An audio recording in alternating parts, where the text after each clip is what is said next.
Hi, all, Mr. Dix here.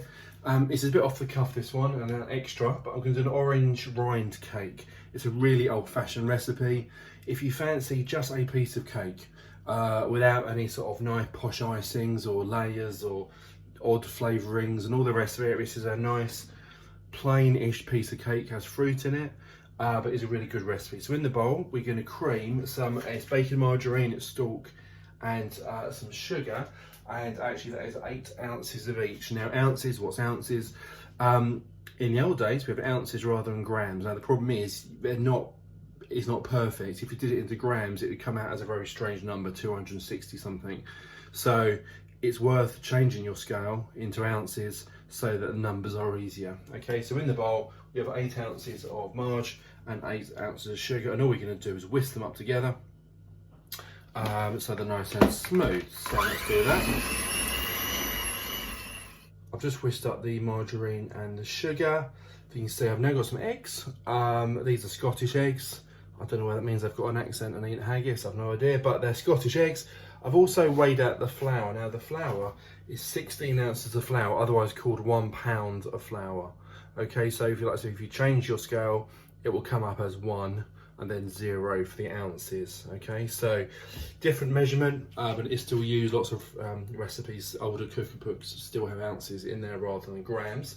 We can put 4 eggs in, but what we're going to do is do one at a time and mix it in. This is really important. If I put all 4 eggs in, it will just split. So number 1 egg, that goes in.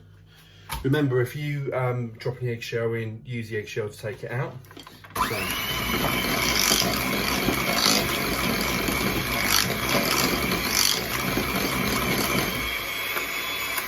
number 1, then we add number 2. It's tempting to just chuck them all in at one go, but don't.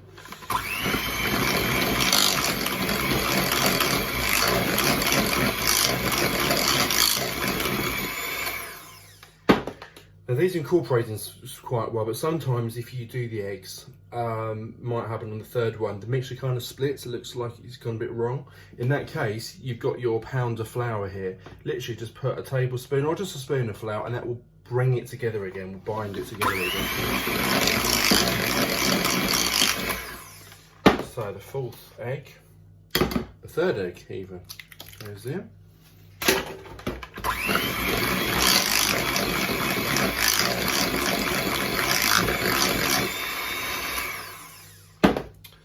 And then, now the 4th egg goes in.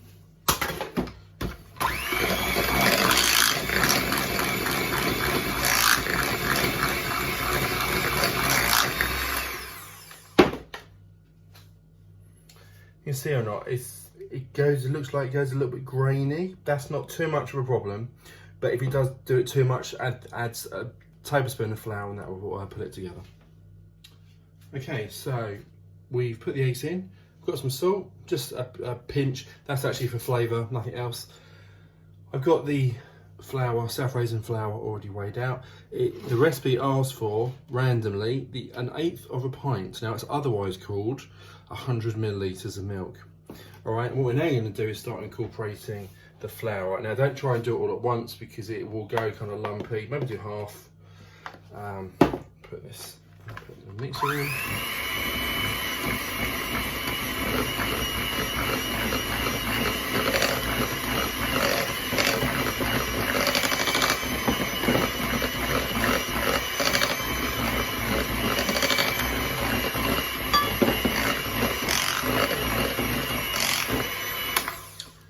Going to add some of the milk just to loosen that slightly.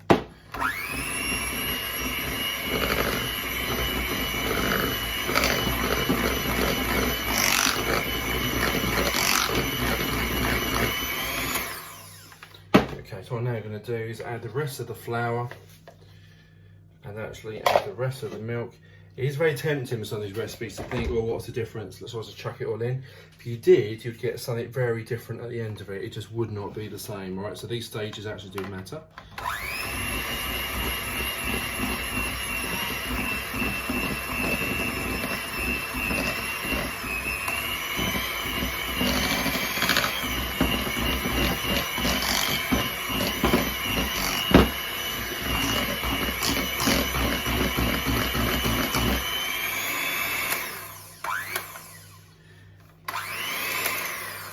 Do notice, by the way, you might have noticed that when I'm whisking it, I kind of mix it rather than just be stationary. I mix it around, it just works so much quicker. So let's get rid of this just for the minute. You'll notice, if you can see, there's a bit of flour around the edge, so we're going to mix that in. Right, that now is a basic mixture. And what we're now going to do is add the fruit.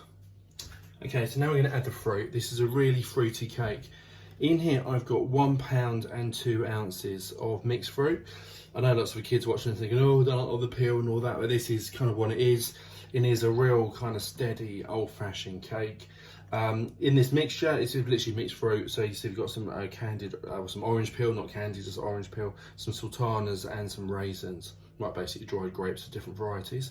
So they go in. At this point, you wouldn't use the mixer, the blender, because it just wouldn't work. You know, you'd mash the fruit up and it wouldn't work. So you're gonna have to use fold it in. Now, the recipe actually says orange rind cake. Now, so far, the only orange rind in here is actually from the mixed fruit. So therefore, we're going to put some orange rind in. Now, I know a lot of people have a box grater, and there is the fine setting on the box grater. Problem is with that, it's difficult to get it out to really hit it hard on the table. These are really good. Called a microplane. It's good for cheese. It's pretty versatile. About £10 you can buy them. This is an actual brand microplane, but you can just get, like, you know, the generic ones. Quite a skill really doing this, because the flavour in an orange or any fruit, lemon, lime, is actually just the coloured part and isn't further down. All right, so often if we're doing this in class, students will grate and grate and grate and grate, and you've got all the white pith, and that's really bitter. You literally just want the orange colour, and like lemon, so that'd be to come off, and or the lime, or whatever the case may be. But we're doing orange in this case, so literally it's grate and then turn it, grate, turn. So you're just taking the colour off. You're not taking, you're not going down to the white pith. Now, this is where most of the flavour is. Also, I'm here breathing this, but you can smell the natural oil of the orange. So get it all off.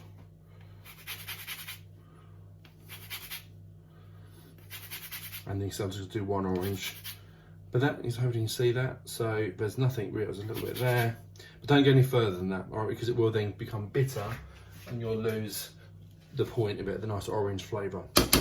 So give it a tap, that comes out. What we're then going to do is give it a nice mix through.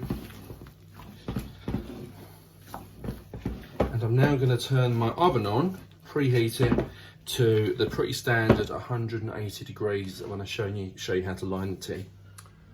Okay, so you might hear the oven buzzing away, that's preheating. These are 2 6-inch tins, and that's quite small, all right? And you know the 6-inch, the diameter measures 6 inches, that's kind of what it means. These are really old. This is really, I think these tins are like 60 years old. They're my mother-in-law's. And this is what she always makes the cake in. Now what this means is you will get a fairly small, but like a thick, a proper kind of cake you can slice. Obviously you can put it into a larger tin, or a square tin, or even a loaf tin, but it will take longer or shorter, and you know, to cook. These take about an hour and a half because these can be fairly thick. All right, so you can be kind of mindful of that. So this is what we're going to do. We're going to use some of the baking margarine we've got left, and you do need to grease it really well all the way around.